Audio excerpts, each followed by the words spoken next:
Well, no more. Today, this Labour government is shutting down the lab.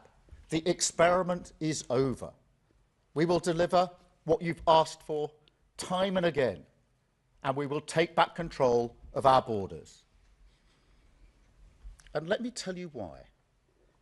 Because I know, on a day like today, people who like politics will try to make this all about politics, about this or that strategy, targeting these voters, responding to that party.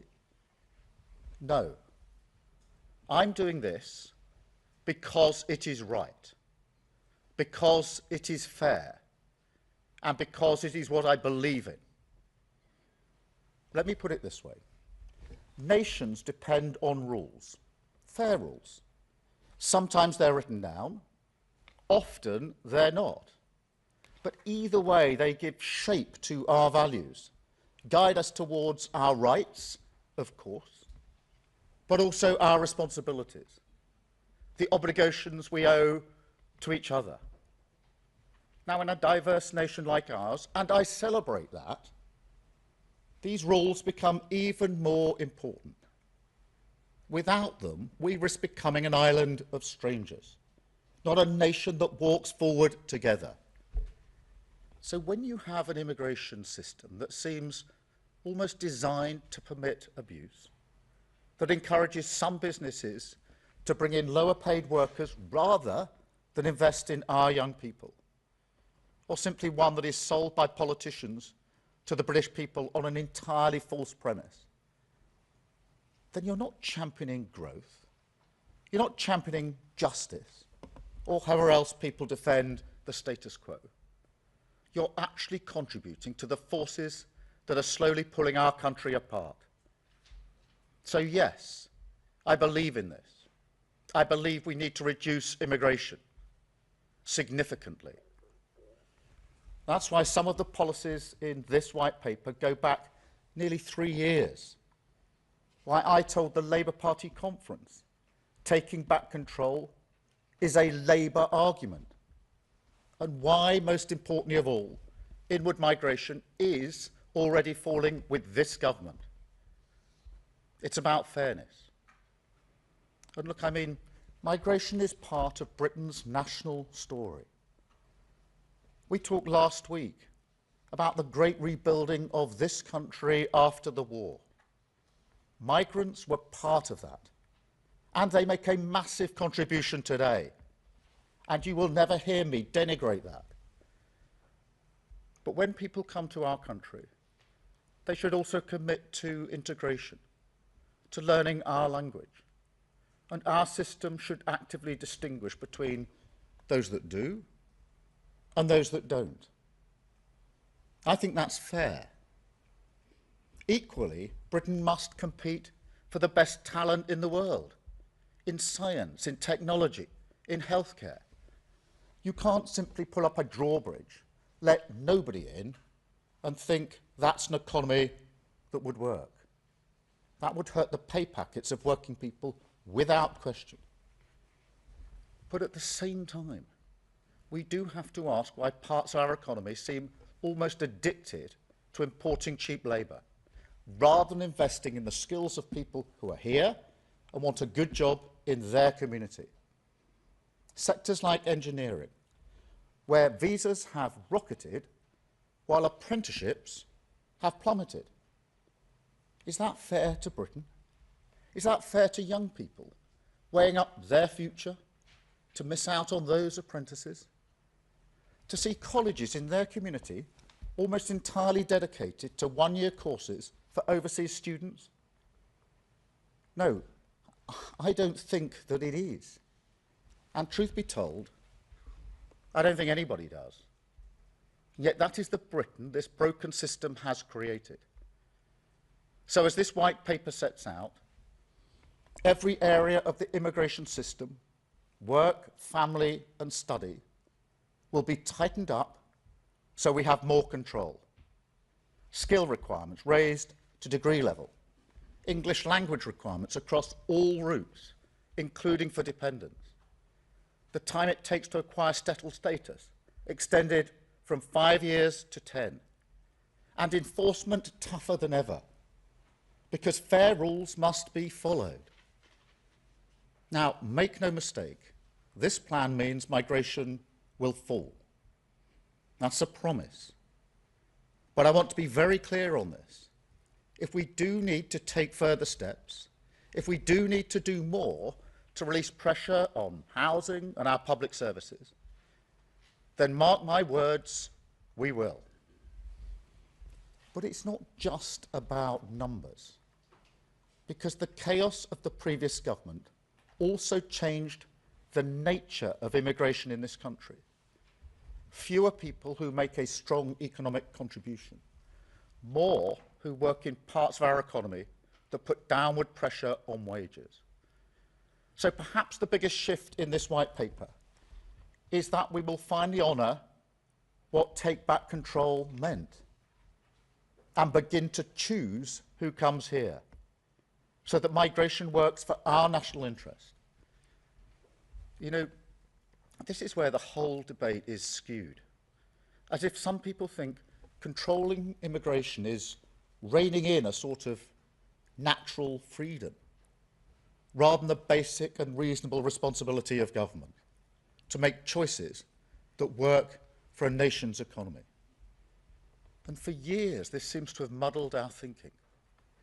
But let me be clear, it ends now. We will create a migration system that is controlled, selective, and fair. A clean break with the past that links access to visas directly to investment in homegrown skills, so that if a business wants to bring people in from abroad, they must first invest in Britain, but also so settlement becomes a privilege that is earned, not a right. Easier if you make a contribution, if you work, pay in, and help rebuild our country.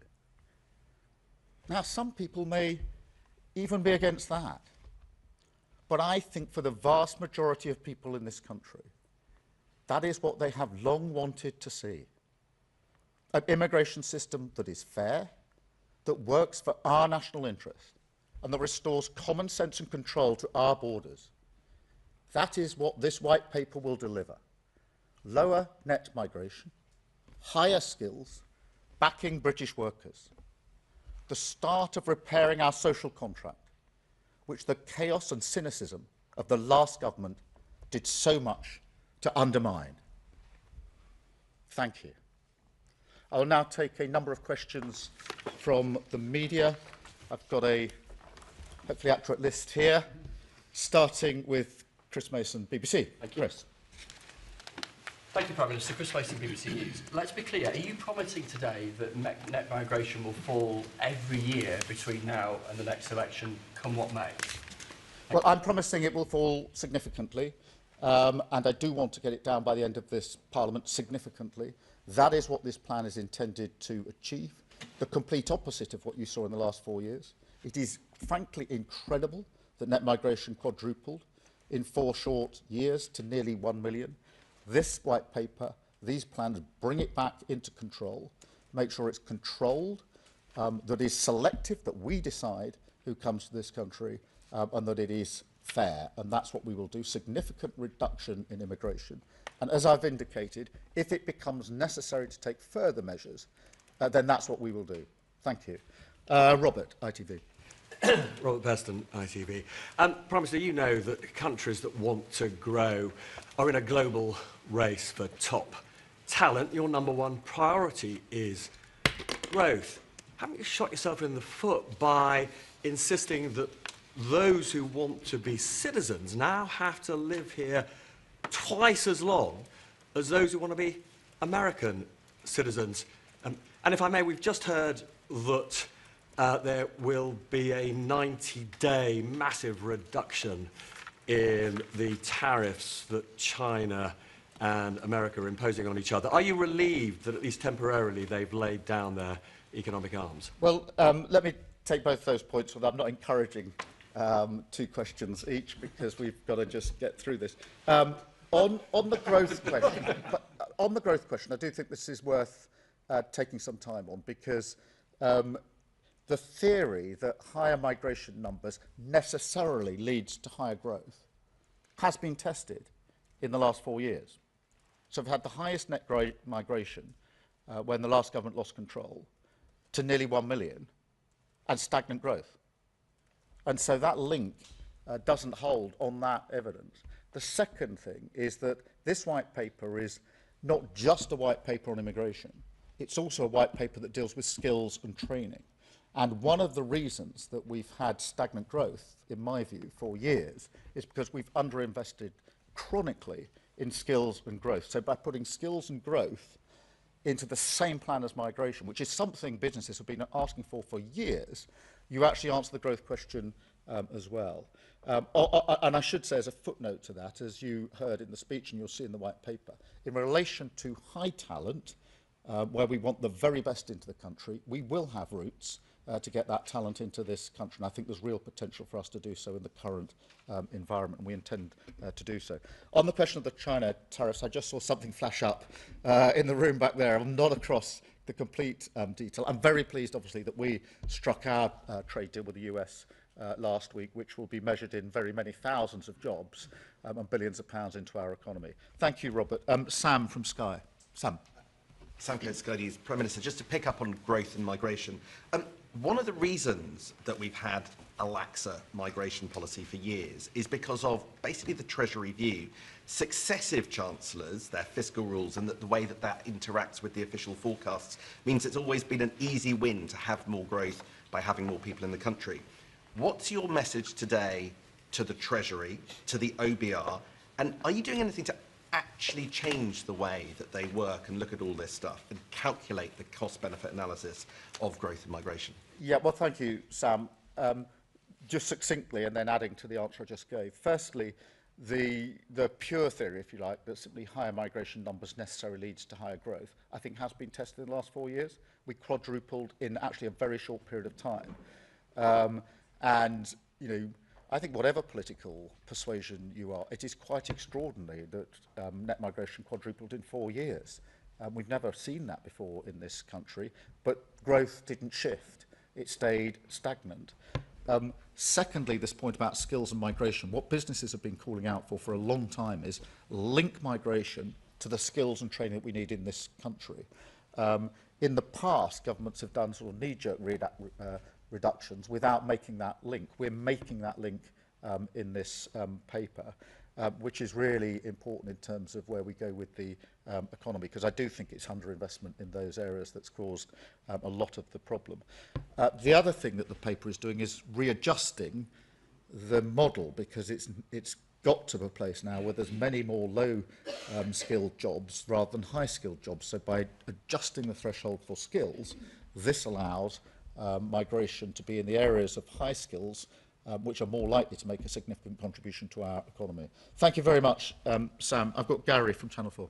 Thank you very much, Prime Minister. Have you been on a bit of a journey yourself on this? Did you used to believe that higher immigration led to higher growth? Would Keir Starmer a few years ago have talked about an island of strangers? Are you one of the people who now thinks that Article 8 of the ECHR is actually a problem and not something that's just exaggerated by other people? Well, Gary, thank you very much. I invite you to dig out my conference speech at Labour Party conference. I know you remember them all. But 3 years ago now, I think it was, when I made the very political argument that I've made this morning, which is that take back control, understanding why you need control, selection of fair immigration is a Labour argument.